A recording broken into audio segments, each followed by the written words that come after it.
It's Divas That Care Radio. Stories, strategies, and ideas to inspire positive change. Welcome to Divas That Care, a network of women committed to making our world a better place for everyone. This is a global movement for women, by women, engaged in a collaborative effort to create a better world for future generations. To find out more about the movement, visit divasthatcare.com after the show. Right now, though, stay tuned for another jolt of inspiration. We all seem to have that inner critic inside our heads. I have a committee, the itty-bitty shitty committee. You know what I mean, that nagging voice, or voices in my case, that knocks us down and drags us down the road of self-sabotage and self-neglect. A strong, positive sense of self-esteem is your first step to anything you wish to accomplish. Discover who you truly are, that gorgeous, talented, fabulous woman who deserves recognition and unconditional love. You know the most beautiful thing any woman can wear is confidence. Here on Confidence in Bloom with the Divas That Care Network, I, Tina Spolatini, speak with women living in their own self-confidence about who they truly are, how they found themselves, and how they care for themselves.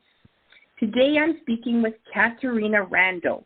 Katerina is a best-selling author, podcaster, and women's business mentor who passionately serves women on a mission. She shows women how to be loud and proud about the value they bring in order to serve more people and make their businesses thrive.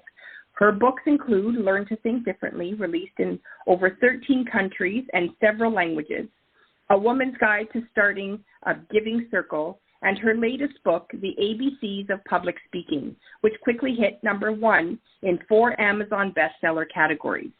Katerina is also the founder of the Thriving Women in Business Center in San Francisco. Welcome, Katerina. How are you?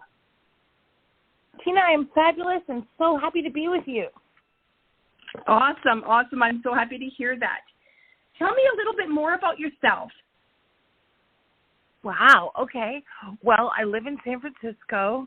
I'm an Italian-American. I'm second-generation American. My grandparents came through Ellis Island, and I love helping women grow and thrive and bliss in their businesses. And now, what else? I want to know what gave you that passion? Like, what made you want to help women? Well, my first business was I owned a cafe and catering business. And I loved the people part of it. I loved chatting with my customers all day long and connecting with them. But I didn't like the chopping and the blanching and the slicing and the dicing that went along with the food business.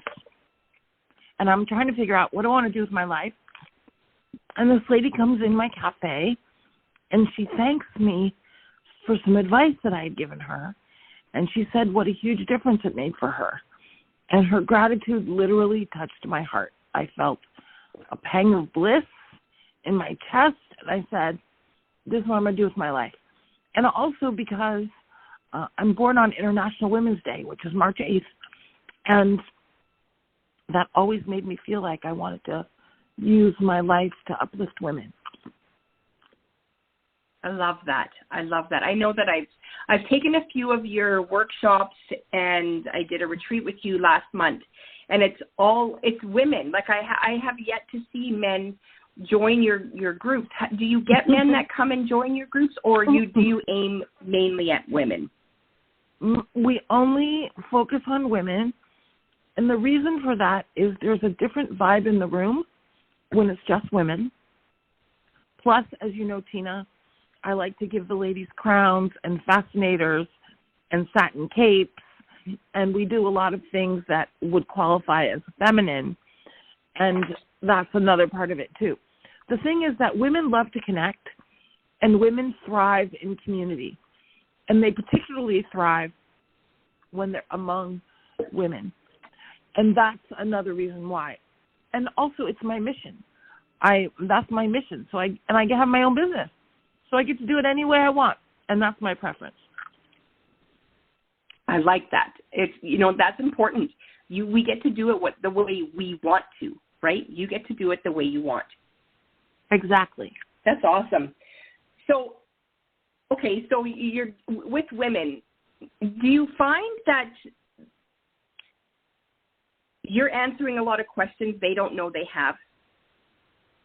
Absolutely. Sometimes you don't know what you don't know, and you don't know the questions to ask. And the other thing, Tina, I'll say is women sell differently, women buy differently, and women do business differently. And sometimes there's a lot of experts telling women how they should do things that don't feel authentic to them. No woman wants to ever be salesy. Women generally have an intention to be kind. And oftentimes when we think of business and we think of sales, it's really all these metaphors for war and sports, and women would rather make friends and see who's a good match for them and do it that way. Absolutely. And so do you, like, I hate to use the word soft, but do you think that women, so I use the word sales. Yeah, I don't know how to word it. Because I know myself, I don't like sales. I don't like saying to someone, come work with me, right? Well, here's the thing. Is that soft? I never say to anybody, no, it's not. Here's the thing. I never say to anybody, come work with me. I say, would you like to hear about how to work with me? Or would you like to hear about how I work with my clients? Or would you like to hear about this program that I think would be a great match for you? It's all about the questions. But the thing is, too, Tina, the reason I have to call it sales is so we know what we're talking about. But it's really talking to people and seeing if they're a good match for you, and also for you to see if you vibe with them. And one of the things that you hear a lot about sales is, you have to build influence, and then you ask people to buy. For women, it's a little bit more than that. Yes, you have to build influence, but you also have to build rapport. And you also have to communicate that you genuinely care. And I don't think caring is soft. I think caring is exactly what people want. They want somebody that doesn't just want to take their money. They want someone who genuinely cares about making a difference for them in whatever area, their health, their style, their home, whatever it is. And you've probably heard me say, I like to wear my heart all over my business. I encourage all of my clients to do that. And the reason is that is the genuine caring that people are looking for. We want people in our life that we know genuinely care about making a difference for us. Right. And I guess, it comes down to the whole know, like, and trust factor, right? If you don't come across as genuine and authentic, other women are not going to trust you. Right. Exactly. And that's why it's very important to take time to get to know people. It's not like, hey, here's my business card, hire me. No, it's more taking time to connect with people, get to know them, and have them get to know you. And then there's a consideration where they're considering working with you. There's that time. And then there's the actual conversation to see if they're ready to get started. It doesn't usually happen in one conversation. Now, sometimes it does. Sometimes we gain what I like to call Insta clients. The challenge is that a lot of people are just looking for Insta clients, and they're missing all those people that would work with you if you took some time to cultivate that relationship, build trust, build rapport, circle back, follow up. As you know, Tina, women have very full plates, and as a result of that, they often think they want to, hey, I want to do this, I want to talk to her, but they're not getting to it. And that's why it's on us easy for people to connect with us and continue to invite them to connect. Right, exactly.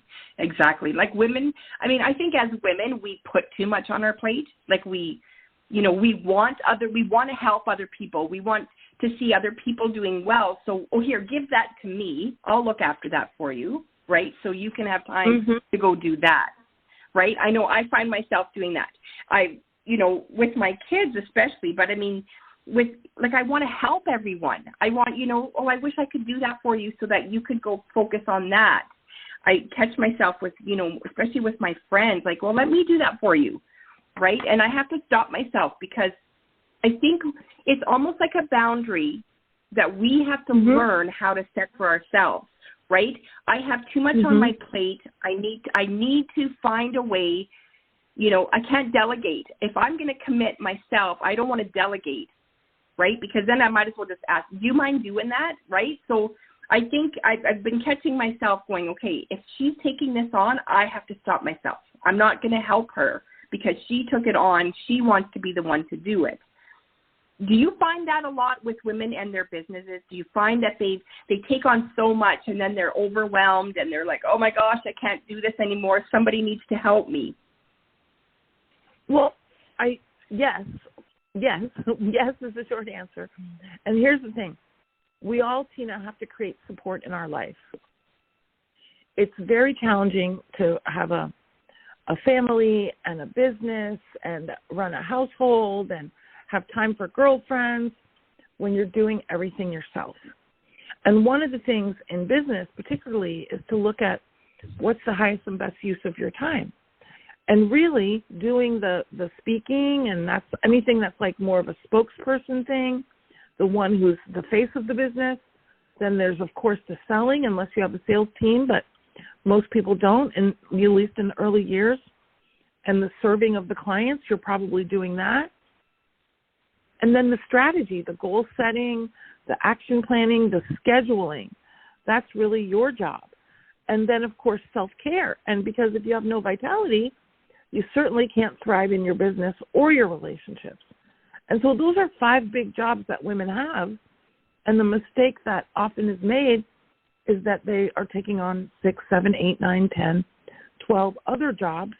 And as a result, nothing is being done excellently. But also, the more you push off attention to these 5 things that really not only do you have to do, you want to master them in business, you want to master them, then in those cases, it's really important for you to create support. And look at all those things you're doing that you're not excellent at. I'm not excellent at bookkeeping. I'm not excellent at web design. I'm not excellent at podcast editing. I'm not excellent at those things. And if I try to do them, I'm going to take forever. I'm going to struggle. I'm going to be frustrated. Rather than taking some of my resources and having someone who's already an expert at it do it, they're going to do it faster, they're going to do it more effectively, and all it's going to cost me is a little money. And so that's what I want to encourage women to do in their lives.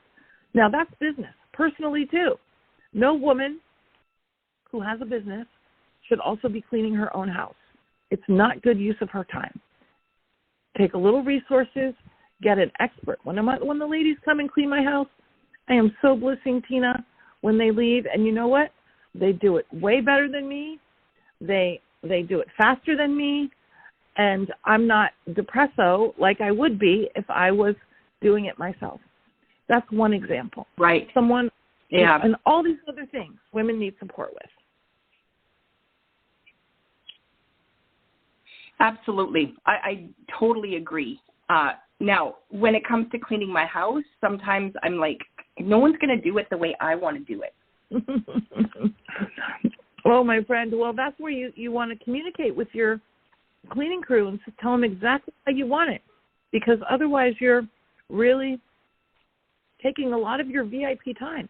And, the other thing is from a strategy perspective, I'll take the gal who does the bookkeeping. The bookkeeping gal costs $40 an hour. You, as a stylist, a consultant, educator, you're getting paid a lot more. And so you're taking your super elite time, and I don't mean you, I mean any woman. We're taking our elite time and we're spending time doing things that we could hire someone to do very inexpensively. And sometimes people say, well, Katerina, I don't have the resources for that. Well, the answer to that is get more masterful at your selling, because most of the time selling is what suffers. And as a result of not selling, you're not very good at it. And so you're not efficient or effective. As a result, you don't have resources. And that's why mastering selling is so important. But the thing is, when people think of selling, they think of just a conversation. It's also the follow-up and the circle backs and the influence building.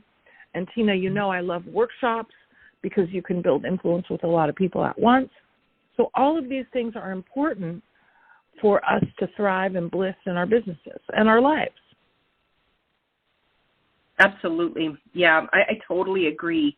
And the thing is, like, sales is not, it doesn't have to be like a negative thing. It doesn't have to feel like, kind of slimy. I mean, we've been selling to our family and our brothers, our sisters, our children always, right? I mean, you never wake up, your kids never wake up in the morning and they just do what you want to do, right? You have to sell to them, right? You have to sell them what you want them to do, right? Whether it's, cleaning up their room or reading a book or, you have to sort of, I don't want to use the word convince because I think that that's a little bit on the negative side, but you sort of have to, in order for them to do or say what you want them to say, you have to know how to word your words or express yourself in a way that they understand and will give you what you want, right? Well, and all that takes time and a lot of practice. Yes. And when I say practice, I don't mean practice in front of the mirror. I mean practice in real situations with real people. And the more we do all of these things, really, the more masterful we get. And Malcolm Gladwell said in his book Outliers that mastery takes 10,000 hours. Now, I think that is a very depressing number, 10,000 hours. But the thing to know is that every hour in is an hour closer to mastery. And oftentimes people are not willing to do things that they're not good at to get to the place where they are good at them. And that's what we really have to remind ourselves is, yes, I don't love this yet, but the more I do it, the more I'm going to get good at it, and the more I'm going to love it. Yeah, and it totally makes sense, right? Yes. So next to sales, okay. I would think sales is a big issue with women, right? Just because I am a woman and I know that I have a difficult time with that. But is there anything else that you have women working with you that they're struggling with that's sort of like a big issue, that's like kind of a common issue? Well, Tina, that I love public speaking, and a lot of women struggle with public speaking. I think that people are recognizing more and more the value of it for business and for life, really. We want to get really good at public speaking to a group of people. The reason is we can't meet with everybody all the time one-on-one. There's only so many hours in the day. And so running groups, leading groups, using workshops and public speaking to meet new people and connect with them and share our wisdom is very helpful for business. So that's the other thing I work with a lot of women on, is how to use public speaking to connect with people, to build influence, and ultimately get clients. So when you say speaking, you don't necessarily mean getting up in front of a room, whether it's virtual or live, and like reciting a speech. You're saying even like when you do your workshops or you do like a Facebook Live or something like that, you consider speaking all of that the same? Well, it's but I wouldn't necessarily say it's the same. Facebook Lives are great. They allow people to meet you and get a sense of you.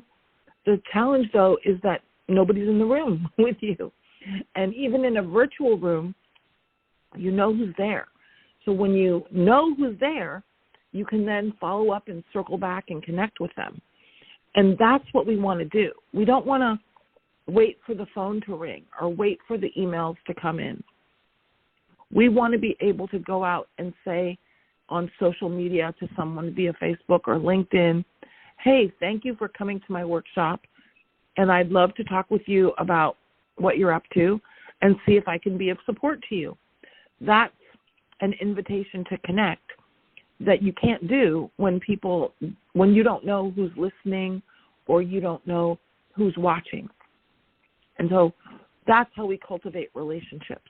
Now, social and podcasting and having your show like this is all wonderful for sharing information and connecting. The thing is that there's people usually listen a lot longer before they reach out to us. And so it's great for meeting the masses, but we also want to meet the gal who came to our Zoom room who we can follow up with. And so we want to do both. Yeah, I can see what you're saying. It makes sense to me. Because I didn't consider, like, you know, when you're in like a networking meeting or you're doing a workshop, really as a public speaking, because you know who's there. But I guess that's the difference, right? It's the opportunity that you have afterwards that makes it that much more important. Right. Exactly. And right. And then so, go ahead. No, you go ahead. This is about you and what you have to say. Well, my friend, I was just going to say that the beautiful thing also about speaking is it's an opportunity to connect with a lot of people at once. And when you go and speak to a group where nobody knows who you are, the facilitator of the group invited you, when you are able to meet a whole new group of people from other states or even other countries or from other industries, like all of this is great for expanding your network and putting you in new situations and meeting new opportunities. And that's another reason why speaking is so wonderful. Yeah, we get to meet so many people, don't we, because of that. I mean, look at, you're in San Francisco. I'm in like little Edmonton, Alberta, Canada. And, you know, we've had many conversations, you and I, like, you know, over Zoom. And without that, we wouldn't be able to do that. Right. Zoom. And we talk on Facebook and, you know, all of this. And maybe someday I'll get to Edmonton, Alberta. And maybe someday you'll get to San Francisco. And when we do that, it'll be even more fun, because we already have built a rapport and we already know each other a bit and we already like each other. So all those things. Absolutely. And that can all happen before people meet live and in person. You know, I just hosted last week, Tina, I hosted my speaker mastermind retreat live and in person at my center in San Francisco. Now, the thing is, most of what I do is virtual, but I do host a speaker retreat 3 times a year where ladies come and we work on their speeches and we have fun and we connect. And I do cruise retreats also, as you know. But those are just the pinnacle of the programs. Most of what we do is done virtually. And that's the beautiful thing is that, for example, last week at our speaker mastermind, we had gals come from the East Coast. We had gals from different states because they only have to come for a week. And then for the rest of the year, it's all virtual. And that's a great way to build relationships, too. And it's great for business. And so that's why it's important to get around and speak to groups all over, not just groups in your city. Right. Yeah, no, I think I agree with you. I think it's great that, you know, we get to know people through whatever their message is, through their speaking. Absolutely. I love that. Now, you have this business. I'm going to assume that you are in your business like 40 plus hours a week. You know, it depends on the week. I mean, of course, last week I was leading my speaker retreat, so it was a lot of hours. But guess what? We don't start till 10 o'clock in the morning, Tina, for the retreat, and then we go till 4, and then sometimes we do things in the evening. One evening we went to the Moroccan belly dance restaurant. I took the ladies for dinner, One late afternoon, we had afternoon tea, and we had guests come in, and we had the ladies gave speeches for them, short speeches. And so, first of all, I have a lot of fun in my business. I think it's really important for people to have a lot of fun in their business. And being with a group of women doing these things is very fun, and it's also business. And when I go on the cruises, I'm going on 4 cruises next year, Tina. 2 of them I'm leading, and 2 of them I'm speaking on, and they're all business situations. And those will all be so much fun, and they'll be great for business development too.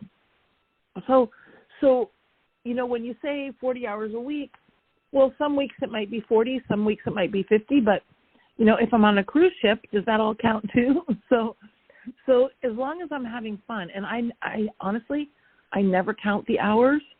I count, do I need a break? I ask myself, do I need more downtime?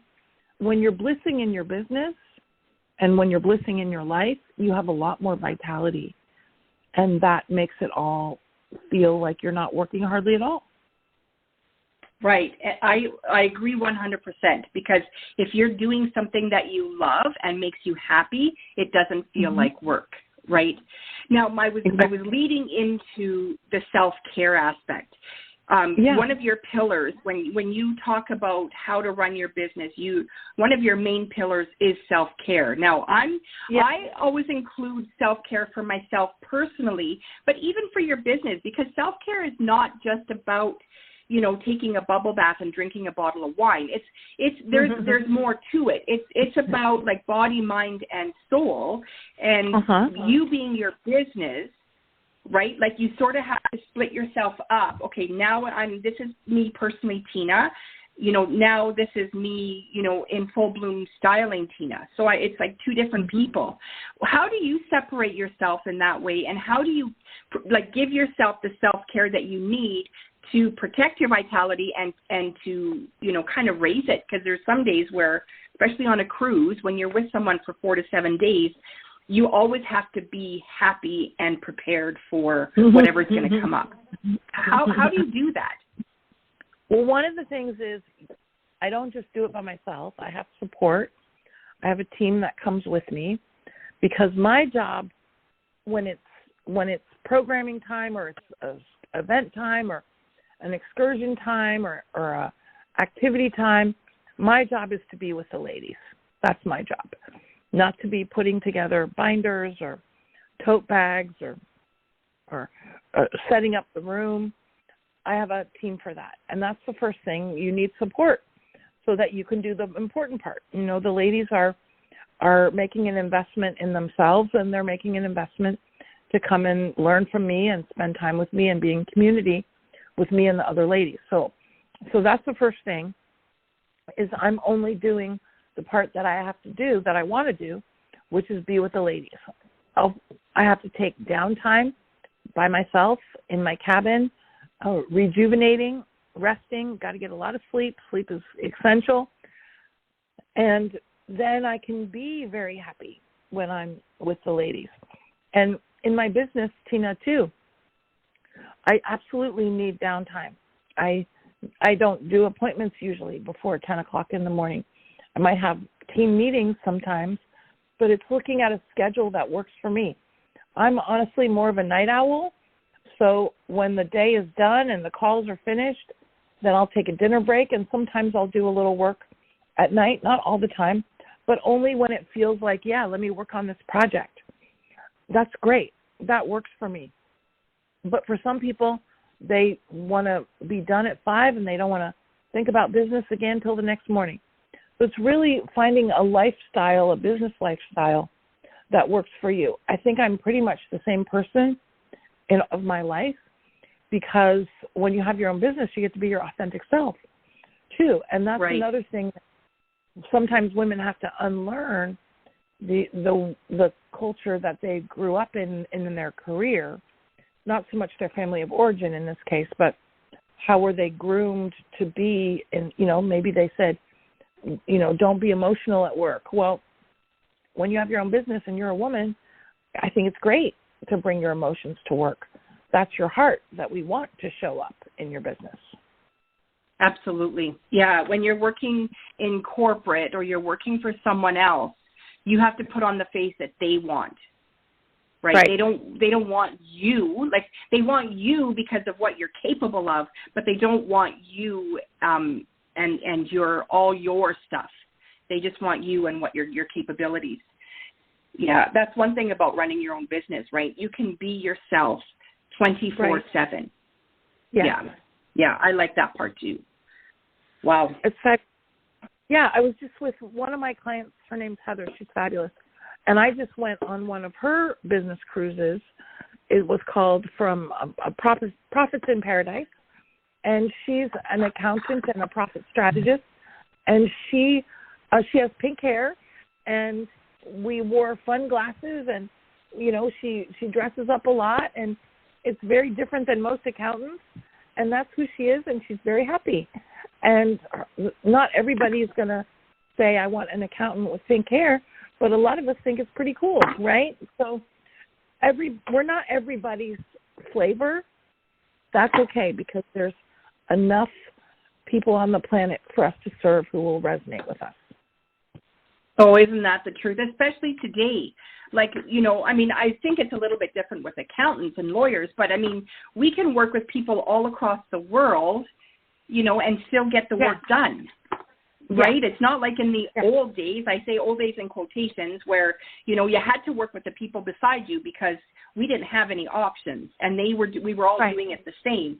Today, I mean, that's the joy of, you know, like being a life coach. Everyone does something different, right? What you do, what I do, we might be getting to the same outcome, but we're doing it in a different way, and it doesn't work for everyone each way. Right. And the other thing that's really fun, Tina, is that we only have to work with people that we want to work with, right? You know, if I meet someone and they say, oh, Katerina, I want to sign up for your sales class, and I've met them a few times, and every time I met them, they were complaining about something, I don't have to call them back, because I only want people to be in my community that are positive and uplifting. Right? I mean, we only have to work with people that we're excited to work with.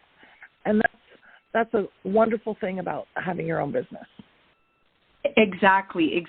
And I know, like, there has to be, like, people that will take on the business because, one, they need the money, or two, they don't have the heart to turn someone away, right?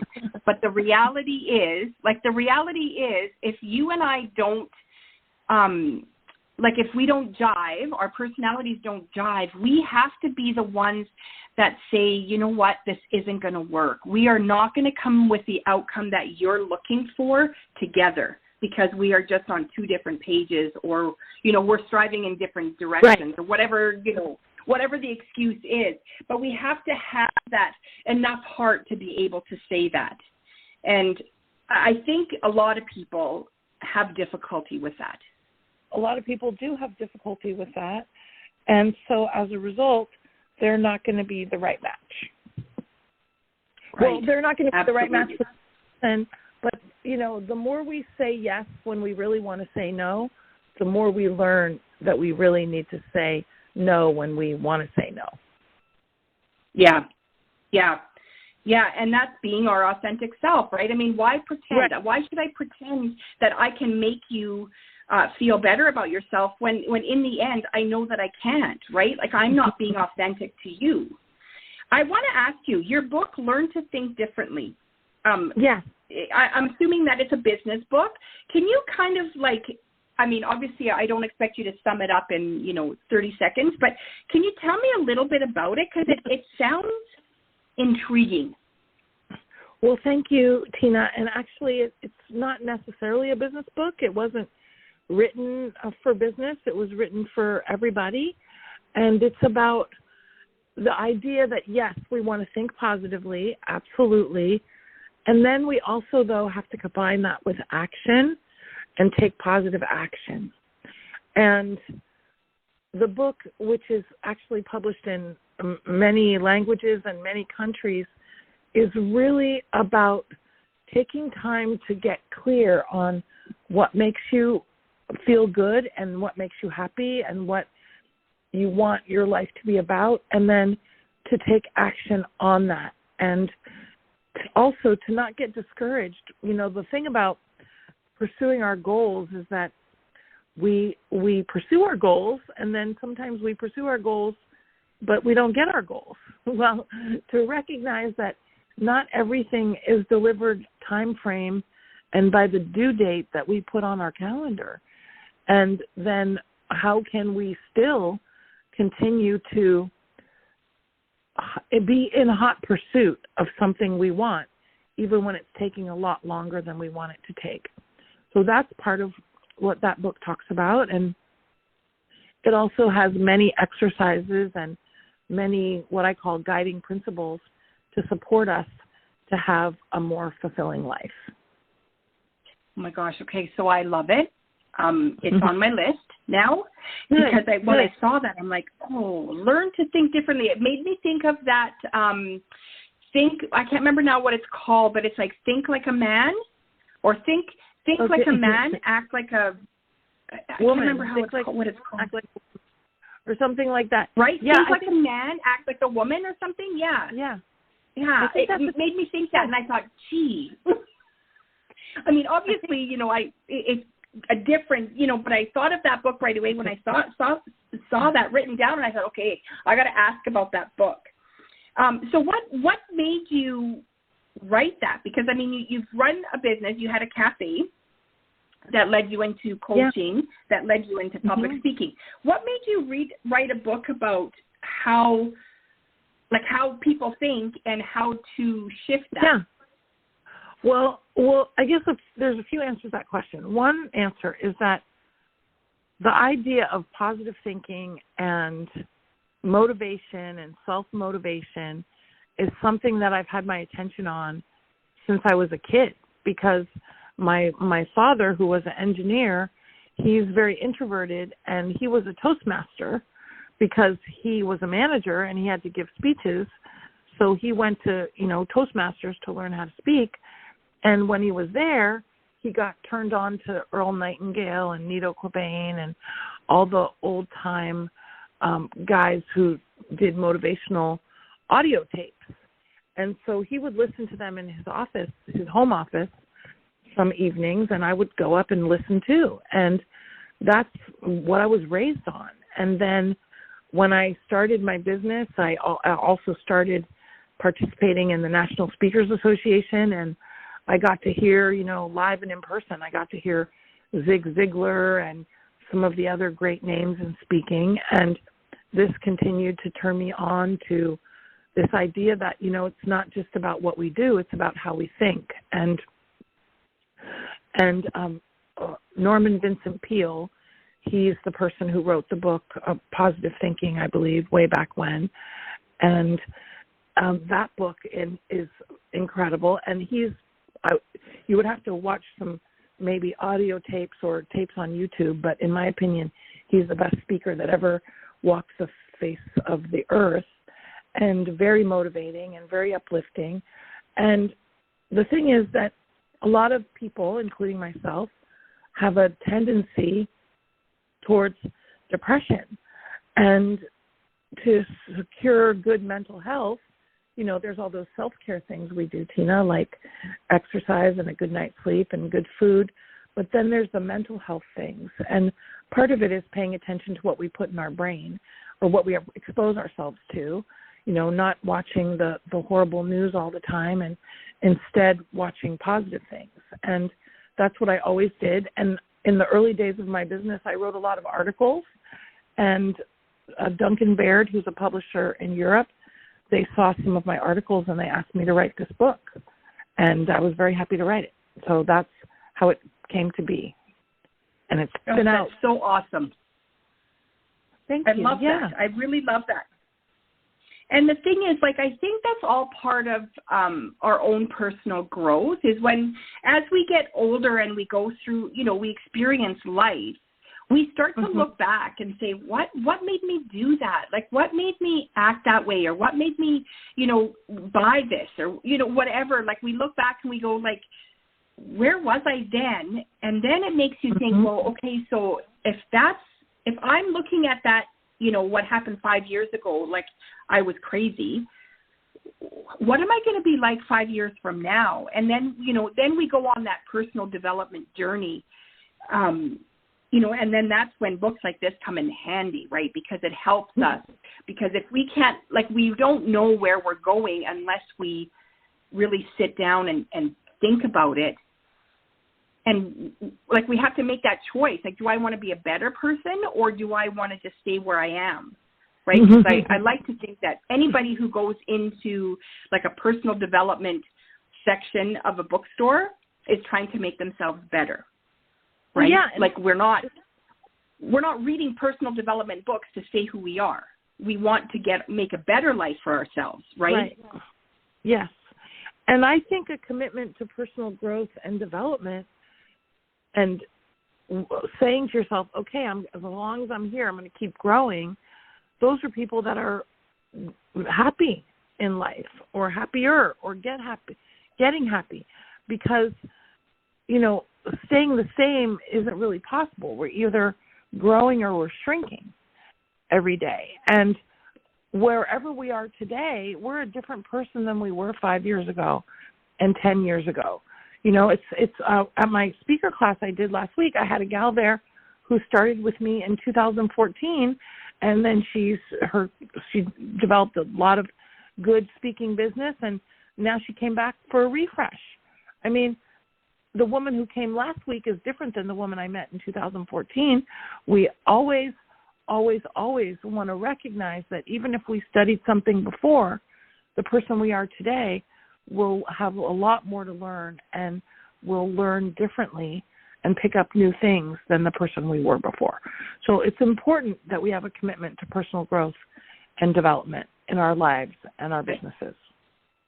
Yeah, I agree. And in so many different aspects, too. I mean, yeah, it's great for business because you have to be changing with the times, but it's also good in your relationships because we all have to grow.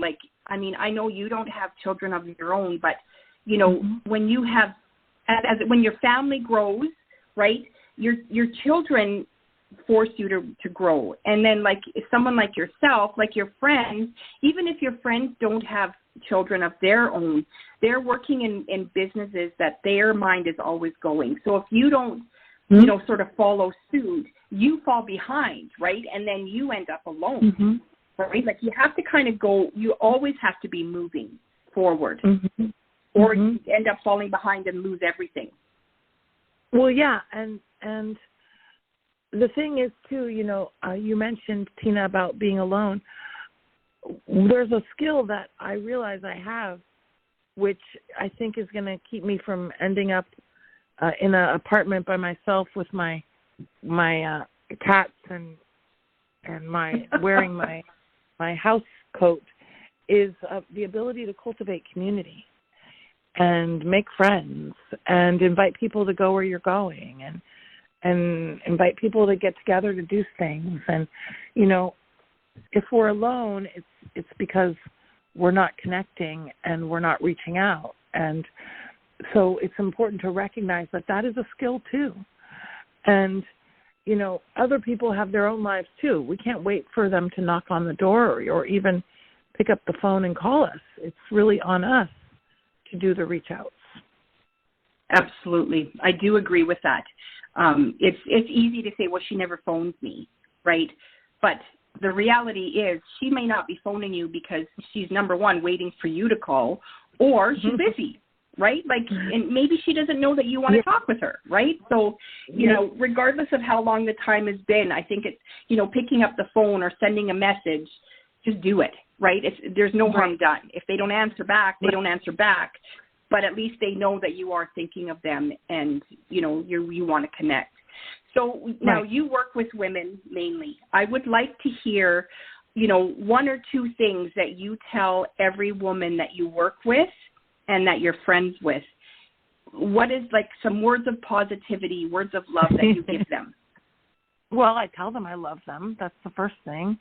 I think it's really important to say that I love you to people that are your close friends. And I even say that to most of my clients because I do love them and they make me bliss in my life. And the other thing, Tina, is acknowledgement. Now, acknowledgement, people think of acknowledgement often like a compliment. Well, a compliment is usually about something aesthetic, like, I love your shoes or I love your hair. Now, an acknowledgement is really about what someone did or how they're being or how it impacted me. So, for example, I could say, Tina, thank you for inviting me on your show. That's a doing acknowledgement, okay? Or I could say, Tina, thank you for enthusiastically inviting me on your show. And that's not only what you did, but how you did it, which makes people feel more seen, which is good. But the best thing to do is to not just acknowledge people for what they did or how they were being while they were doing it, but more importantly, if I say, Tina, thank you so much for enthusiastically inviting me on your show. You made me so happy when I got the invitation. Now that's letting you know how what you did impacted me. And that makes people feel so much better and has them feel seen and heard and gotten. And it also makes us feel good when we acknowledge others in that way. And so that's the thing that I teach all the time that I want people to understand and embrace because it will uplift all your relationships. Right. I agree 100% there. It's not really what you did or what you gave them. It's how you made them feel that matters the most. Right. Exactly. Yeah. And that's another thing to say. When we tell people how they make us feel, we're letting them know how they have impacted us. And we all want to have impact. We all want to, that means we matter, right? When we have impact. Absolutely. And that's what it's all about. Yes, I love it. I am so happy after this conversation. Like you've motivated me in such a way that I wasn't expecting. Thank you so much for being with me today. Tina, anytime. My pleasure. I've just loved it today. Confidence in Bloom is a celebration of self-love, a confirmation that you're an amazing, desirable, brilliant, gorgeous, talented woman, even though you may not look like a screen star or a supermodel. The truth is, they don't even look like that. We offer unconditional love to our partners, our children, our extended family, even our pets. It's high time we got out of our own way and learned to unconditionally love ourselves. Chic definitely does come in every shape, so if you want something to believe, start with yourself. If you'd like to be a guest here on Confidence in Bloom and chat with me, contact me through Instagram at infobloomstyling or by email at tina@infobloomstyling.com or through the Divas That Care website. Thanks for listening. This show was brought to you by Divas That Care. Connect with us on Facebook, on Instagram, and of course on divasthatcare.com, where you can subscribe to our newsletter so you don't miss a thing.